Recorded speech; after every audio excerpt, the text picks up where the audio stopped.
Et ce matin, on commence une série pour lancer l'année en beauté. Et puis, à travers le mois de janvier, on va parler ensemble de discipline de la grâce. Des fois, on va appeler ça les moyens de la grâce. Des pratiques que les chrétiens font depuis des milliers d'années et qui servent à revenir toujours au trône de la grâce. Revenir toujours puiser en Dieu la force qu'on a besoin pour marcher avec lui.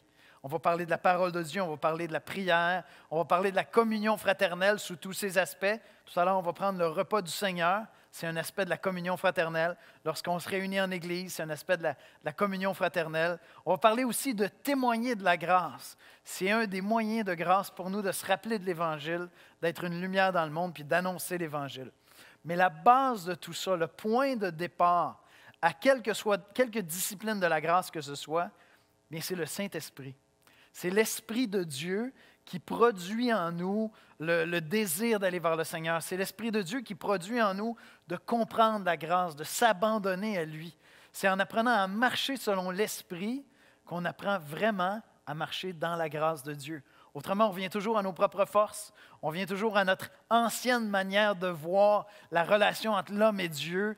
On a découvert en Jésus-Christ que le rapport entre l'homme et Dieu, c'est un rapport de grâce. Par nous-mêmes, on n'est pas capable de satisfaire aux exigences divines. Mais anciennement, c'est ça qu'on essayait de faire, on essayait de performer. Si vous étiez quelqu'un de religieux avant d'être chrétien, vous essayez de performer, vous essayez de satisfaire aux exigences divines. Les religions de la terre, c'est ça qu'elles nous proposent. Un plan de match pour satisfaire aux exigences divines. Les Écritures nous disent, à l'être humain, c'est impossible de faire ça. Parce qu'on est pécheur. On va parler de ça ce matin. On a besoin de découvrir la grâce. Et si vous êtes chrétien comme moi, vous avez été saisi par la grâce de Dieu manifestée en Jésus-Christ. Et ensuite de ça, la vie chrétienne, c'est une vie qui est vécue vraiment sous la grâce, par la puissance de l'Esprit Saint, pas par nos propres forces. Et donc, ce qu'on fait ensemble ce matin, c'est qu'on dépose ce fondement-là. On se lance dans l'année 2021 et ma prière pour notre Église, c'est que nous apprenions à marcher selon l'Esprit. Non par nos propres forces, non selon la chair, mais selon l'Esprit. On va aller ensemble dans un mot de prière, puis on va écouter la lecture de la parole de Dieu et on va plonger dans ce beau passage-là. Seigneur Jésus, on commence l'année 2021. On veut la recommander à ta grâce. On veut, Seigneur, se recommander à toi. L'année 2020 nous a réservé des surprises.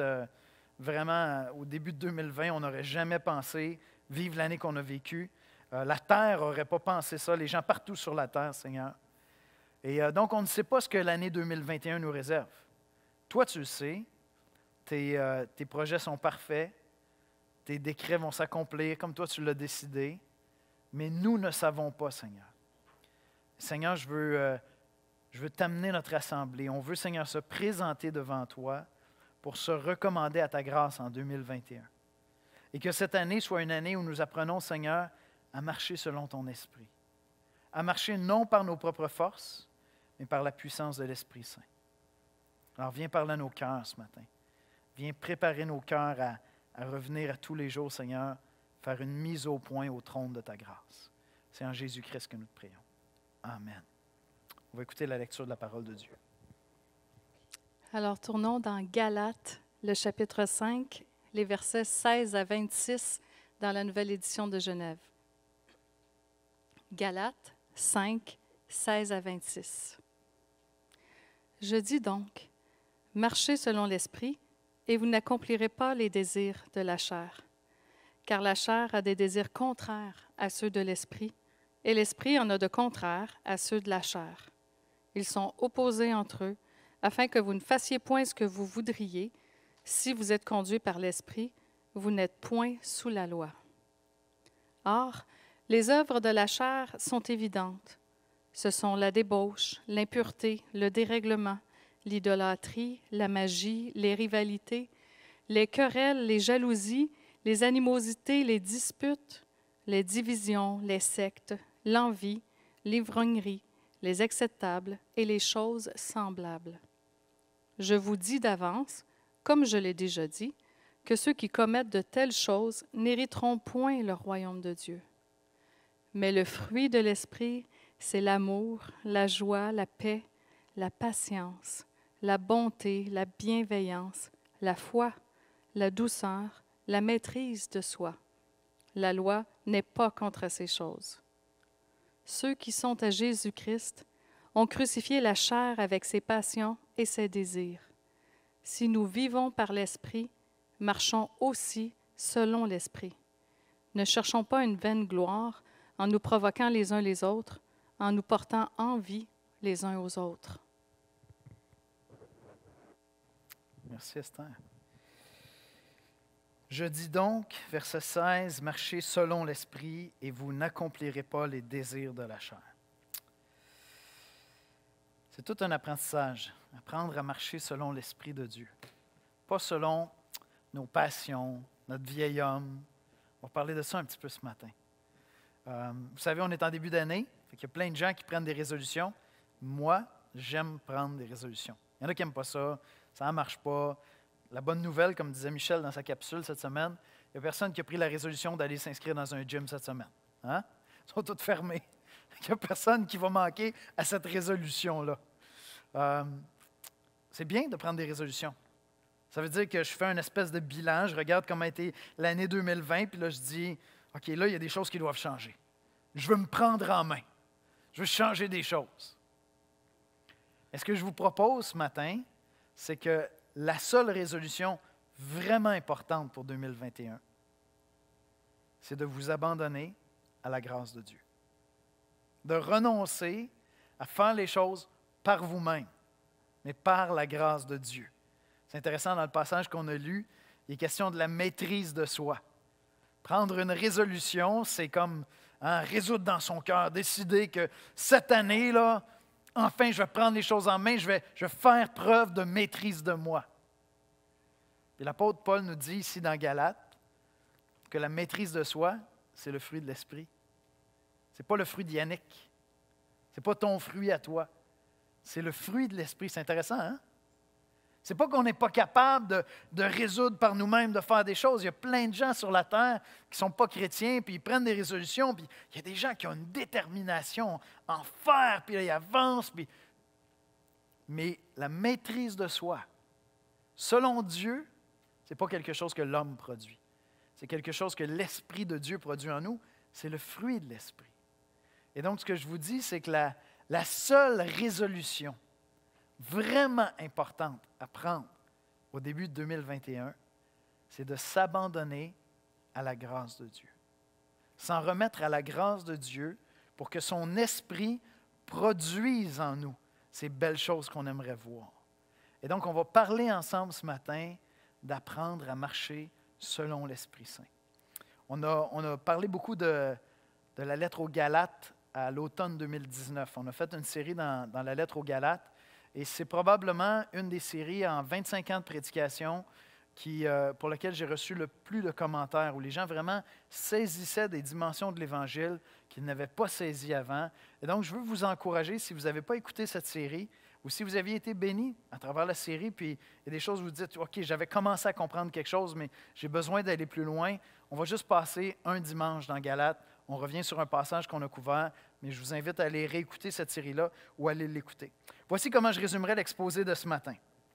Ce matin, nous allons voir que tu es appelé en 2021 à marcher selon l'Esprit de Christ qui habite en toi, en t'abandonnant tous les jours à la grâce et en renonçant à ta vieille nature. Je répète ça. On va voir ensemble ce matin que tu es appelé en 2021 à marcher selon l'Esprit de Christ qui habite en toi, en t'abandonnant tous les jours à la grâce et en renonçant à ta vieille nature. Premier point, soyez remplis de joie en 2021. Soyez remplis de joie, c'est ma prière. Ma prière, c'est que 2021, là, après toute l'anxiété, on a écouté, je pense hier soir, avant-hier, on a écouté le bye-bye en décalage, puis en gros, le message, c'était, bon, on est content que ça finisse cette année-là. Hein? En gros, c'était ça. C'était comme une année qu'on voudrait oublier. On aimerait que ça s'efface. L'anxiété, le stress, l'appréhension. Mais 2021, on ne sait pas ce que ça nous réserve. On n'a aucune idée. Ça commence, puis là, j'ouvre mon application sur Radio-Canada ce matin, puis là, est-ce que le confinement sera prolongé après le 11 janvier? Bon, OK. C'est reparti. Belle année qui commence. Ma prière pour vous, en 2021, c'est que ce soit une année de joie. Une année de joie, une année de paix. Et ça, c'est le fruit de l'Esprit. C'est le fruit de l'Esprit, cette joie-là, cette paix, cette patience, cet amour. C'est l'Esprit qui le produit en nous. Soyez remplis de joie en 2021. Je vous rappelle un autre passage dans Éphésiens 5. Dans Éphésiens 5, verset 18, on a une petite idée de ce que c'est marcher par l'Esprit de Dieu. Éphésiens 5, 18, « Ne vous enivrez pas de vin, c'est de la débauche. Soyez au contraire remplis de l'Esprit. » C'est vraiment intéressant. Le verset met comme deux idées en opposition. Ne vous enivrez pas de vin, c'est de la débauche. Soyez au contraire remplis de l'Esprit. Et moi, je vous suggère que l'apôtre Paul, à quelque part, est en train de nous dire, toutes ces personnes qui cherchent une espèce de feel good à travers la boisson, à travers l'alcool, à travers des dépendances, le petit buzz que tu cherches après ta journée de travail en prenant ta petite bière, parce que c'est là que tu vas te détendre. Moi, je vous suggère que l'apôtre Paul est en train de dire ici, c'est l'Esprit Saint qui peut vraiment te donner ce repos-là que tu cherches dans cette dépendance-là à l'alcool. Va pas le chercher dans l'alcool, va le chercher dans l'Esprit Saint. Parce que lorsqu'on lit, c'est quoi le fruit de l'Esprit? Écoute, c'est ça que tu veux en fin de compte. Le stress est là, c'est difficile, puis là, les gens ont des dépendances. Hein? Là, il y en a que ça va être d'aller sur Netflix, il y en a que ça va être des choses qu'on va consommer, toutes sortes de choses. Il y a une dépendance qui est là. Puis qu'est-ce qu'on cherche à travers ça? Une espèce de... Et Paul est en train de me dire ici, non, mais si tu as connu Christ, le Saint-Esprit, c'est dans la plénitude de l'Esprit que tu vas trouver ça. Ce n'est pas dans ces dépendances-là. C'est vraiment en tournant vers Dieu, puis en venant faire le plein de la grâce de Dieu, en laissant l'Esprit de Dieu te conduire. Soyez remplis de l'Esprit. Soyez remplis de l'Esprit en 2021.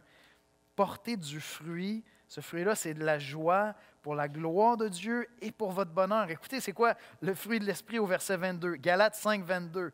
Mais le fruit de l'Esprit, c'est l'amour, la joie, la paix, la patience, la bonté, la bienveillance, la foi, la douceur, la maîtrise de soi. Et moi, c'est ça que je veux en 2021. Si j'ai ça dans ma vie en 2021, il peut arriver n'importe quoi. C'est parfait. J'ai la joie, j'ai l'amour, j'ai la paix, j'ai la patience. Je suis bon avec les gens autour de moi. J'ai de la bienveillance. Oh Dieu, c'est que le Seigneur peut faire encore beaucoup de travail dans mon cœur. J'ai de la bienveillance,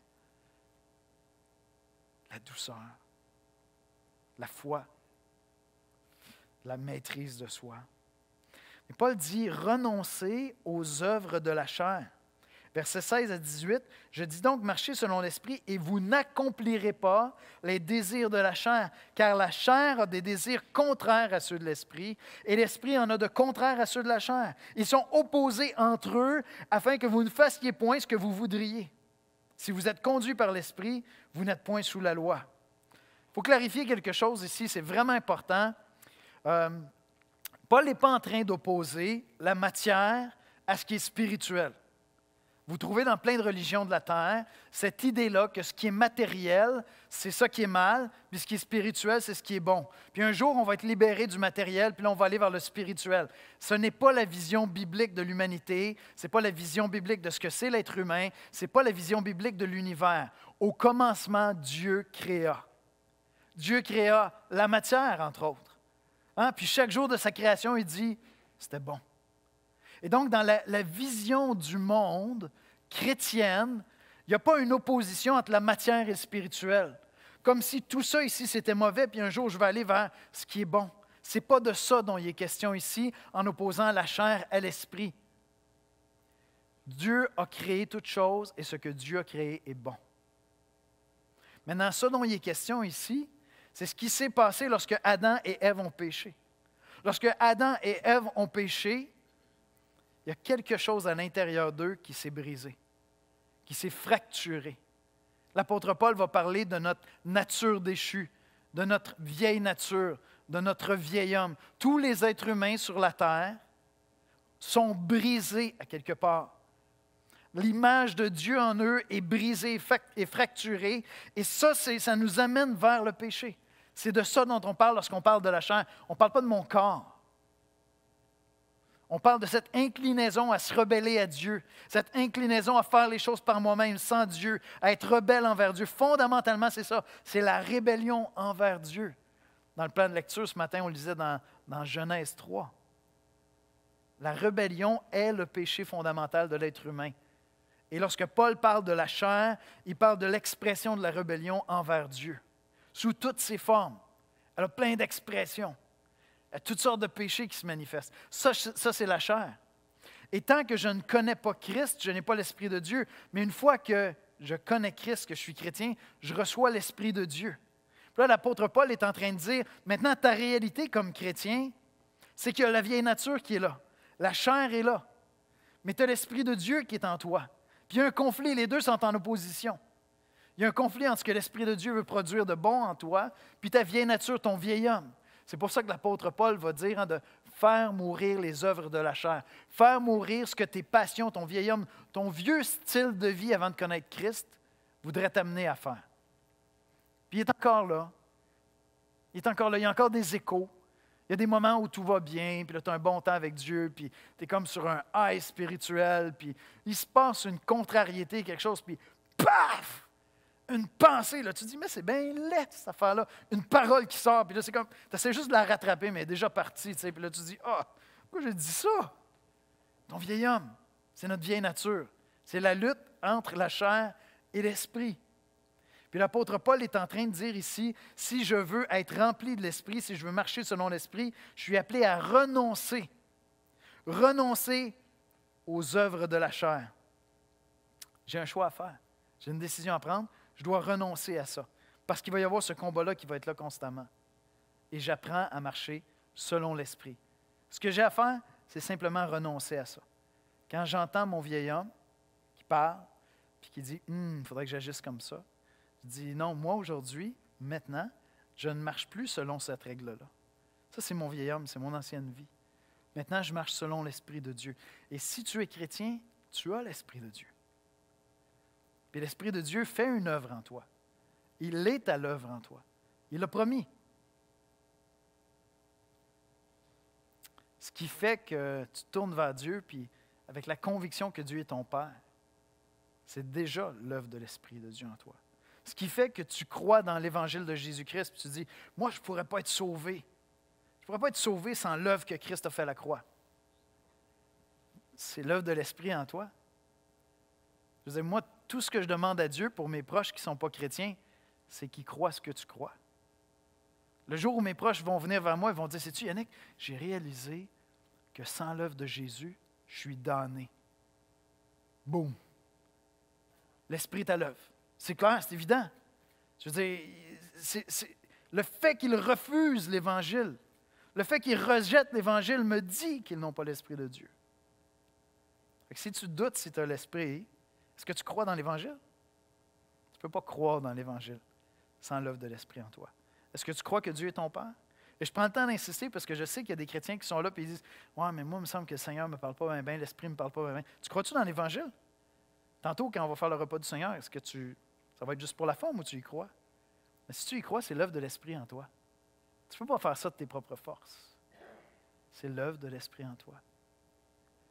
Soyez remplis de joie en 2021 en portant le fruit de l'Esprit, en produisant le fruit de l'Esprit. Et ce qu'on a à faire, c'est à renoncer aux œuvres de la chair pour pouvoir voir l'Esprit agir en nous. C'est quoi les œuvres de la chair? Et Paul donne plein d'exemples. Il fait une énumération. Ce sont la débauche au verset 19, l'impureté, le dérèglement, l'idolâtrie, la magie, les rivalités, les querelles, les jalousies, les animosités, les disputes, les divisions, les sectes, l'envie, l'ivrognerie, les excès de table et les choses semblables. Paul aurait pu continuer toute la journée. L'Esprit nous montre c'est quoi les œuvres de la chair. Et puis il dit, je vous dis d'avance, comme je l'ai déjà dit, que ceux qui commettent de telles choses n'hériteront point le royaume de Dieu. Paul n'est pas en train de dire, lorsqu'il dit ça, check-toi tous les jours, parce que si tu fais ces choses-là, tu n'es pas sauvé. Tu étais sauvé hier, tu n'es plus sauvé. Non, ce n'est pas ça. Il est en train de dire, si tu appartiens au royaume de Dieu, tu n'es plus de ce royaume-là. Parce que ceux qui sont du royaume de Christ ont l'Esprit de Dieu qui veut les conduire là, à marcher selon l'Esprit. Ça, c'était ton ancien style de vie. Et ce n'est pas à dire que je pêche jamais, ce n'est pas à dire que je manque jamais, ce n'est pas à dire que le chrétien ne pêche plus. Non, nous bronchons tous de plusieurs manières, dit l'apôtre Paul. J'ai à renoncer aux œuvres de la chair.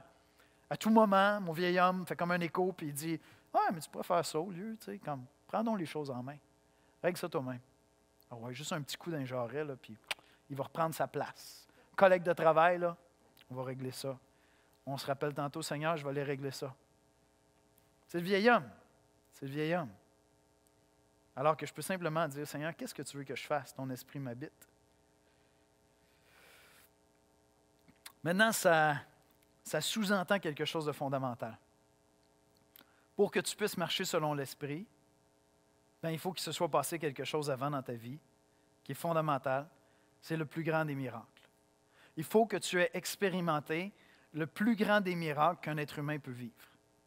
Il faut que tu sois passé par la nouvelle naissance. C'est mon deuxième point. Le plus grand des miracles, il faut que vous naissiez de nouveau. Dans l'Évangile de Jean, Jésus parle avec Nicodème. On a vu ça il n'y a pas si longtemps, n'est-ce pas? Dans Jean 3:3, on lit, c'est Jésus qui parle à Nicodème et qui dit « en vérité, je te le dis, si un homme ne naît de nouveau, il ne peut voir le royaume de Dieu. » Nicodème ne comprend pas de quoi il est question. Jésus poursuit en disant « ce qui est né de la chair est chair, et ce qui est né de l'esprit est esprit. » Bien, dans Galates 5:25, je reviens dans le passage de ce matin, Paul dit « si nous vivons par l'esprit, marchons aussi selon l'esprit. » Avant de pouvoir marcher selon l'esprit, il va falloir que je vive par l'esprit. Et donc, si tu entends parler de l'Évangile, tu entends parler du christianisme, tu t'intéresses, tu vas dans une église peut-être même depuis ton enfance, mais que tu n'as pas expérimenté la nouvelle naissance, la vie chrétienne va être misérable. Essayez de suivre Jésus. Essayez d'imiter Jésus-Christ. Tu viens à l'Église, tu dis, écoute, on vit dans une société comme les valeurs sont bizarres, les gens n'ont plus de repères. Moi, là, j'ai toujours entendu parler de ça, le christianisme, je vais aller voir ce que c'est. C'est vraiment bien, Jésus a des principes, il nous guide, puis tu peux bâtir ta famille, tu peux bien faire des choses, je vais être quelqu'un d'honnête, je vais aimer mon prochain. Puis là, tu commences à placer tous ces standards-là devant toi, mais tu n'as pas expérimenté la nouvelle naissance. Tu n'as pas reçu l'Esprit Saint. Ta vie va être misérable. Ça va être terrible. Parce que dans le fond, tu es en train d'essayer d'imiter le modèle parfait qui est Jésus-Christ.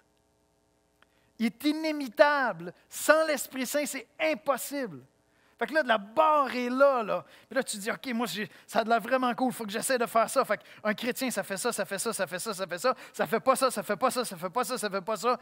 Tu vas être misérable.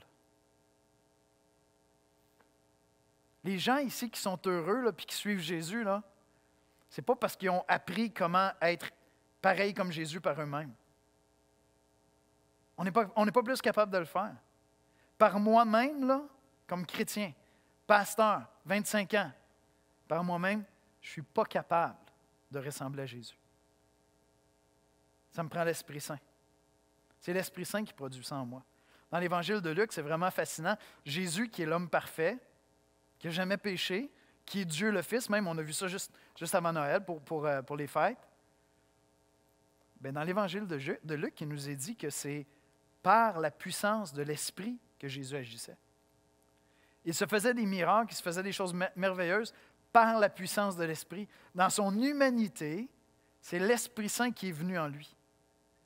Et c'est par la puissance de l'Esprit. Puis là, Jésus dit ensuite dans Jean, on va le voir dans les prochains mois en revenant à l'Évangile de Jean, mais Jean va dire ensuite, il va dire, je vais m'en aller, puis lorsque je vais être parti, je vais vous envoyer mon esprit. Puis mon esprit va venir faire sa demeure en vous. Le même esprit. Puis il va venir produire des choses en vous extraordinaires. Si tu n'es pas chrétien, mais que tu essaies de suivre le christianisme, tu regardes à Jésus, puis là tu dis « Aïe, aïe! » Mais si tu es chrétien, tu as l'Esprit de Dieu, viens pas me dire « Ah ouais, mais ça c'était Jésus. » Parce que les chrétiens me disent ça souvent. « Non, mais ça c'était Jésus, tu sais, pouce, mais pouce égal. » là. Non, c'est pas ça qu'il a dit, Jésus. Il a dit « Vous allez faire des œuvres plus grandes que moi encore. Je vais vous donner mon esprit. » Et donc, le caractère de Christ, ce que Dieu fait, c'est qu'il forme le caractère de Christ en nous. Vous m'entendez dire ça souvent à l'Église. Le projet de Dieu, c'est de former Christ en nous. C'est ça que l'apôtre Paul dit. De quoi on parle lorsqu'on parle de ça? Bien, c'est l'Esprit Saint que je reçois à ma conversion qui vient former en moi les vertus de Christ. Christ habite littéralement en moi. Et ça, c'est le plus grand des miracles que tu peux vivre. Il n'y a pas de plus grand miracle que ça. Comment est-ce que tu fais pour vivre ce miracle-là? Bien, tu regardes Jésus et tu dis, OK, j'y arriverai pas. Je suis pécheur. Je suis pécheur. Puis tu reconnais ton incapacité. Puis là, avec l'aide de Dieu, tu comprends que ce que Jésus a fait en mourant à la croix, c'est qu'il est venu payer pour tes péchés, pour que tu puisses être pardonné, et que Dieu l'a ressuscité d'entre les morts parce que Dieu a agréé son sacrifice, et qu'il est le premier ressuscité d'entre les morts afin qu'on puisse entrer dans une nouvelle vie. Puis là, tu dis, Seigneur Jésus, j'ai besoin de ta grâce. Par moi-même, je n'arriverai jamais à être comme Jésus. Je suis pécheur. Là, tu réalises que toutes les résolutions du monde que tu pourrais prendre ne feront pas de toi quelqu'un de saint et de parfait comme Christ. Tu ne pourras pas satisfaire aux exigences de Dieu. Contrairement à ce que toutes les religions de la terre te disent en disant, non, non, on a un programme, on a un super programme, on a des règles, des lois, tu vas faire ces affaires-là, puis tu vas voir, tu vas pouvoir rentrer au ciel. Donc, quand tu comprends l'Évangile, tu dis, il n'y a pas de programme que moi, je peux appliquer par moi-même. Je n'arrive pas à faire des stepettes puis à rentrer, puis OK, là, je suis un bon religieux, je vais rentrer, ils vont m'ouvrir la porte. Il n'y en a pas de programme comme ça. Le programme, c'est une personne, c'est Jésus qui meurt à la croix pour tes péchés. Puis lorsque Dieu brise ton orgueil, tu t'abandonnes, tu dis, OK, Seigneur, c'est toi qui es mort sur la croix pour moi. À ce moment-là, se produit en toi le plus grand des miracles. Le simple fait de croire à ça, d'accepter ça, le miracle est en train de se produire, c'est l'Esprit Saint qui le produit en toi. Ça, c'est le plus grand des miracles. Maintenant je m'adresse aux chrétiens. Écoutez-moi bien. Vous êtes là et vous dites, ah, j'ai hâte, là, quand le Seigneur va revenir, je vais voir des choses merveilleuses, je vais ressusciter d'entre les morts. Puis c'est vrai, ça va être glorieux, ça va être majestueux. Moi, je vous dis que le plus grand des miracles, vous l'avez déjà vécu. Si vous êtes chrétien. Si tu es chrétien, pense à ça 2 secondes avec moi, s'il te plaît. Si tu es chrétien, là, l'être que tu es, pécheur, l'être rebelle que tu étais envers Dieu,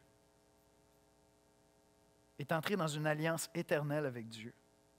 Puis l'Esprit de Christ est venu faire sa demeure en toi.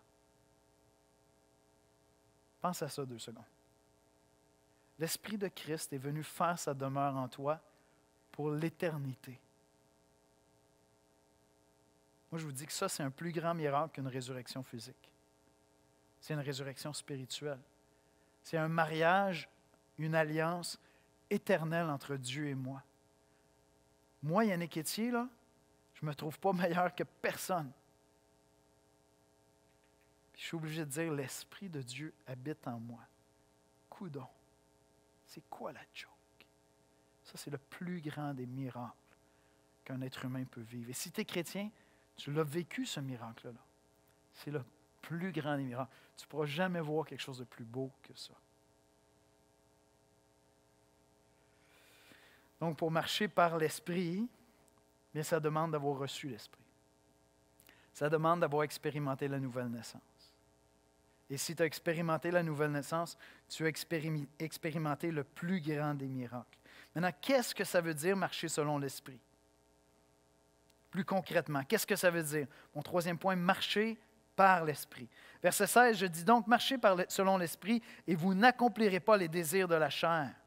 Verset 24-25, ceux qui sont à Jésus-Christ ont crucifié la chair avec ses passions et ses désirs. Si nous vivons par l'Esprit, marchons aussi par l'Esprit.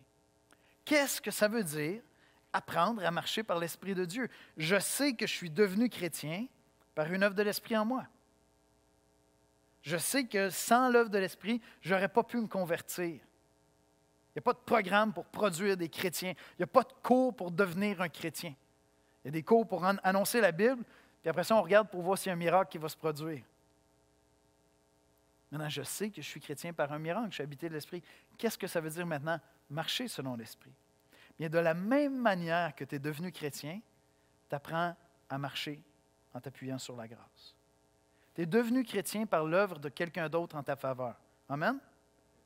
Tu es sauvé par l'œuvre de quelqu'un d'autre en ta faveur, l'œuvre de Jésus envers toi. Bien, marcher par l'Esprit, c'est tout le contraire de marcher par toi-même. Marcher selon l'Esprit, c'est tout le contraire de marcher selon Yannick, marcher selon mes passions. J'apprends à laisser l'Esprit Saint qui habite en moi me conduire dans ses voies. On va parler dans les prochaines semaines de discipline de la grâce. À quoi ça sert ces disciplines-là? À quoi ça sert d'aller lire la Bible à tous les jours?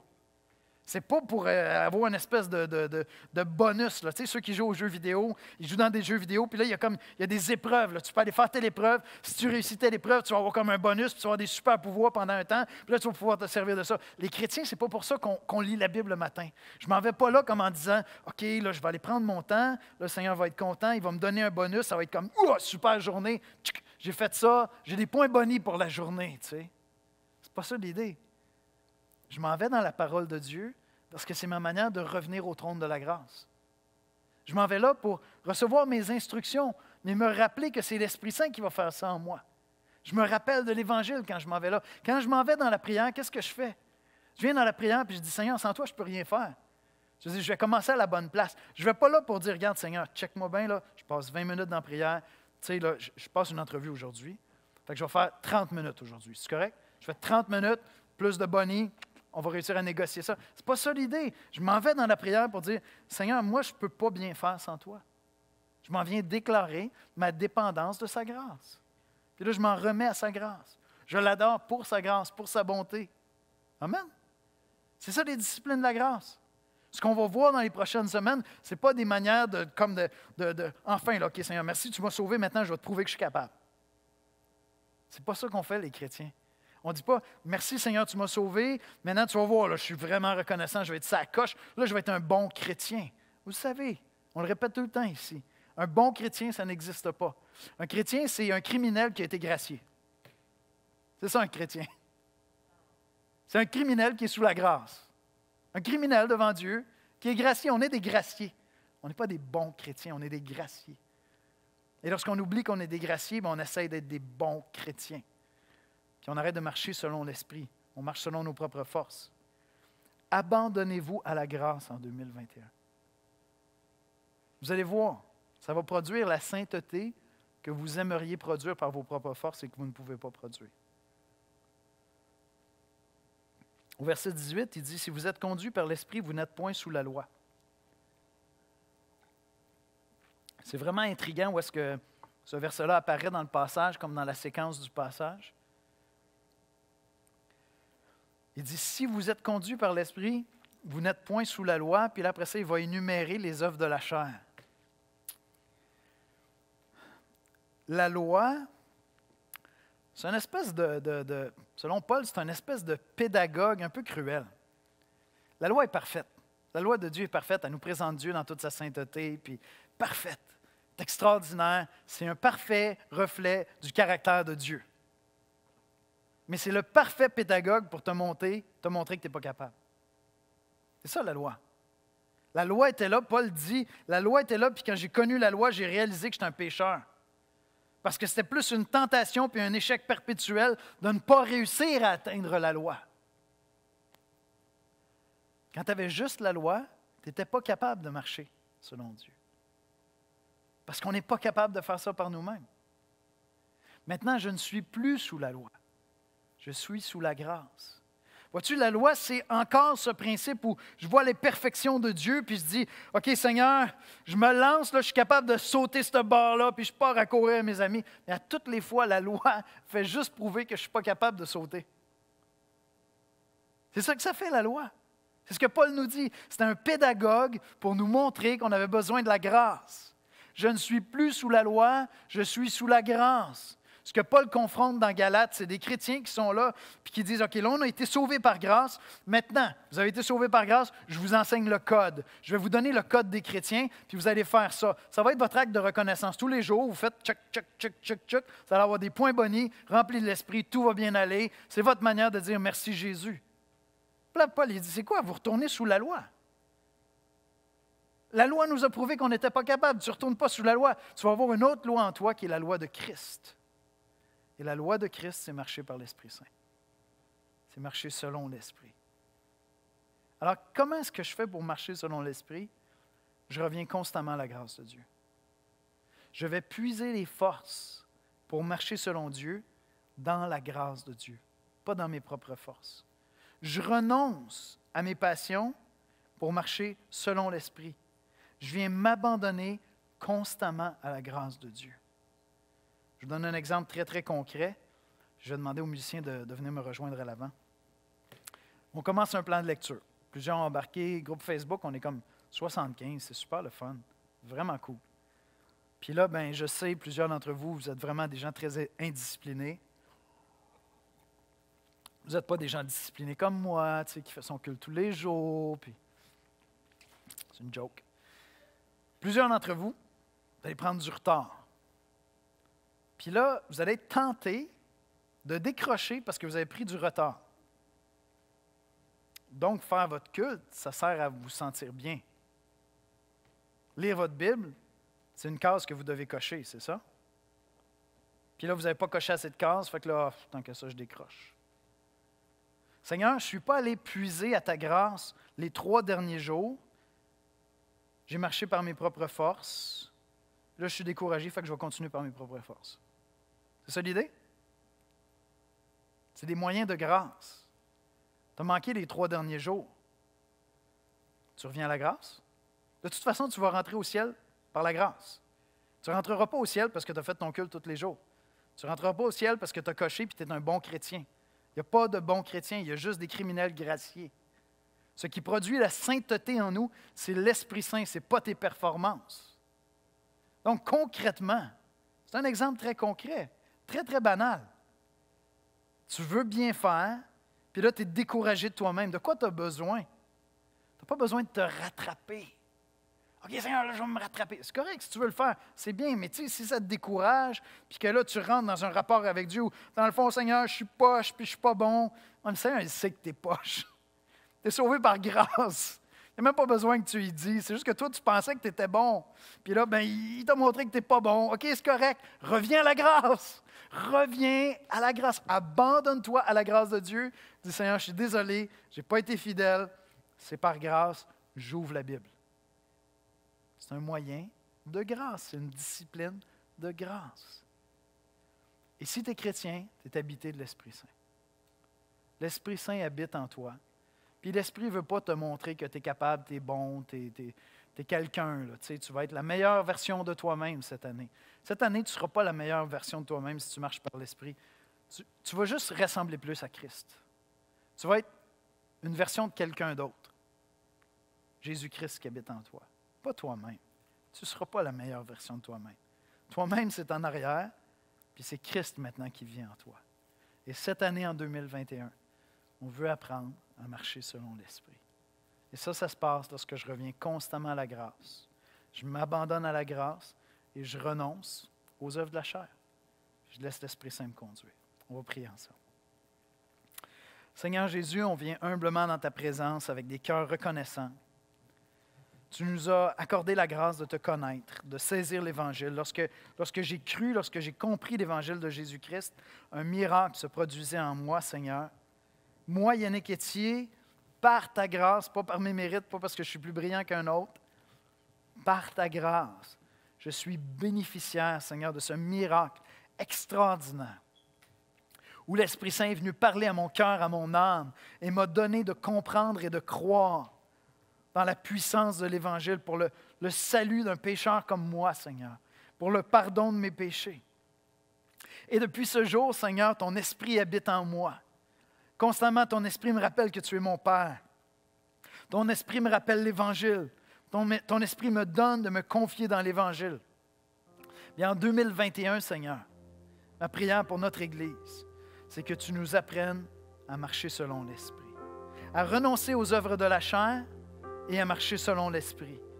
Non pas par nos propres forces, pas par nos résolutions, pas par nos capacités, mais en s'abandonnant à ta grâce, en étant tous les jours reconnaissants pour l'Évangile, pour ta bonté envers nous, Seigneur. Et que nous puissions ainsi être remplis de ton Esprit. Pas de vin, pas de débauche, Seigneur, mais de ton Esprit qui produit en nous ce qu'on désire, Seigneur. La joie, la paix, la patience, l'amour, la bonté, la bienfaisance, Seigneur. Viens produire ces choses-là en nous, Seigneur, en 2021. Apprends-nous à marcher selon ton Esprit Saint. C'est en Jésus qu'on te prie. Amen.